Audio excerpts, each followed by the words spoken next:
le site est en train d'être aménagé. Les trois responsabilités. Nous avons donc dit au ministère de l'Environnement que nous souhaiterions qu'au terme du contrat, des contrats des concessionnaires, ceux-ci ne seront renouvelés que par appel d'offres. Voilà ce que nous avons dit. Nous ne sommes ni contre X ou Y, mais ce qu'on a dit, c'est que les premiers contrats avaient été signés sur la base d'entente directe. On a dit que désormais, les contrats seront signés sur la base d'un appel d'offres.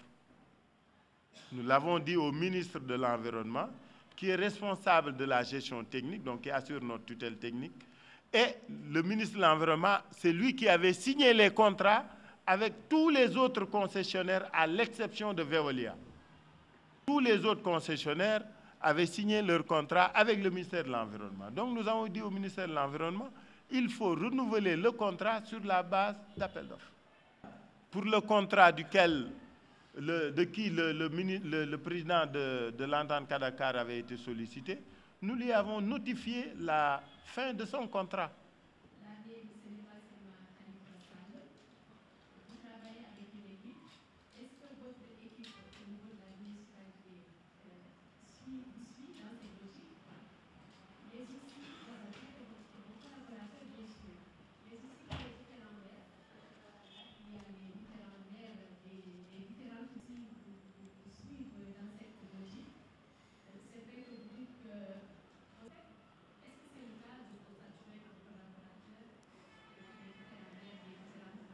Non. Vous avez raison, mais nous sommes une équipe. Jusqu'à présent, c'est notre chance.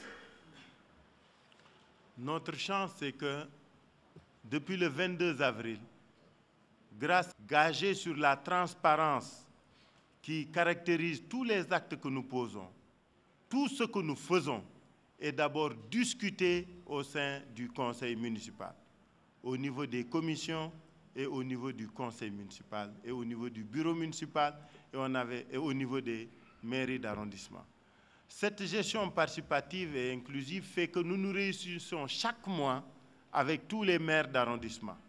Tous les problèmes sont discutés en amont et nous discutons en toute objectivité.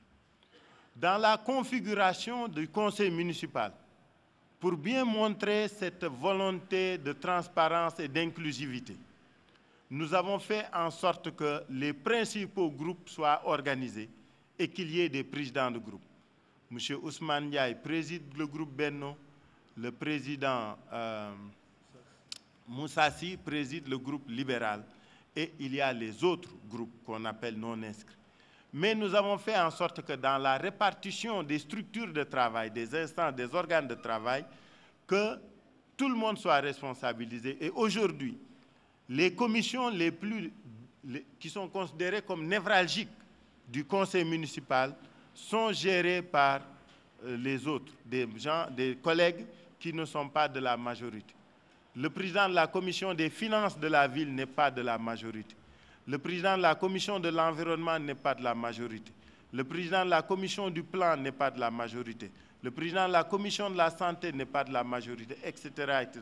Mais surtout, nous avons veillé à ce que les commissions et autres soient réparties proportionnellement à la représentativité de chaque groupe dans le conseil municipal. Et nous faisons en sorte que tout ce qui se fait soit d'abord discuté en amont. Donc cette inclusivité dans la gestion est le gage un peu de ces propos fermes, parce que pour l'instant, jusqu'à présent, la vision, elle est partagée. Maintenant, c'est très, très difficile. Il est indispensable pour nous tous de montrer aux citoyens que nous avons envie de mériter leur confiance. Il nous faut mériter leur confiance. Ils nous ont fait confiance, il y a beaucoup d'attentes. Mais surtout, la question de l'occupation de la voie publique est une question délicate. Parce que pour certains, c'est un problème de conditions de vie, de survie. Quand vous les enlevez d'ici, c'est comme s'ils vous disent « vous nous empêchez de vivre ».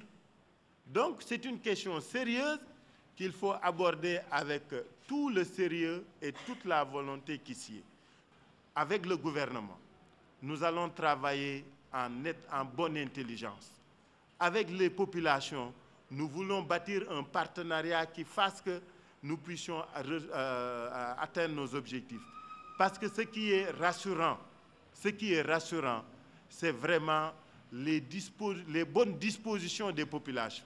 C'est la disponibilité des populations dans ce que nous envisageons de faire avec elles et pour elles. Donc, que ce soit la population qui est dans le secteur socio-professionnel, que ce soit la population qui est dans les maisons. Je suis sûr qu'aujourd'hui, certaines maisons des HLM ont beaucoup soufflé et qu'il faudra continuer à aller dans ce sens. Mais nous le ferons tout en préservant les activités commerciales de ces jeunes Dakarois qui n'ont que ça pour vivre aussi. Un peu impliquer un personnel à la hauteur. Le petit audit du fichier qu'on a fait montre que sur 3550 employés, 71% ont BEPC et moins. Ont au maximum le BEPC. 71% au maximum le BEPC. Je crois que c'est 27 ou 26% ont BEPC et bac. Et je crois que c'est moins de 8% qui ont bac plus 4, plus 5. Voilà la pyramide de notre fonction publique à Dakar. Ce n'est pas avec cette administration qu'on va faire quelque chose. Nous allons promouvoir le personnel municipal, nous allons l'encadrer, nous allons favoriser la formation interne, mais nous ne pourrons pas ne pas aller requérir les compétences ailleurs. Certes, nous allons recruter ailleurs. Nous allons essayer d'aller à Dakar et chercher les meilleurs. Nous avons fait un concours de recrutement pour la RMD. Nous l'avons fait pour l'hôpital Abass Ndao. Nous l'avons fait pour la piscine olympique. Mais nous allons recruter des ingénieurs, des médecins, parce qu'il faudra renforcer la DAU pour tous les travaux. On va faire pour 20 milliards de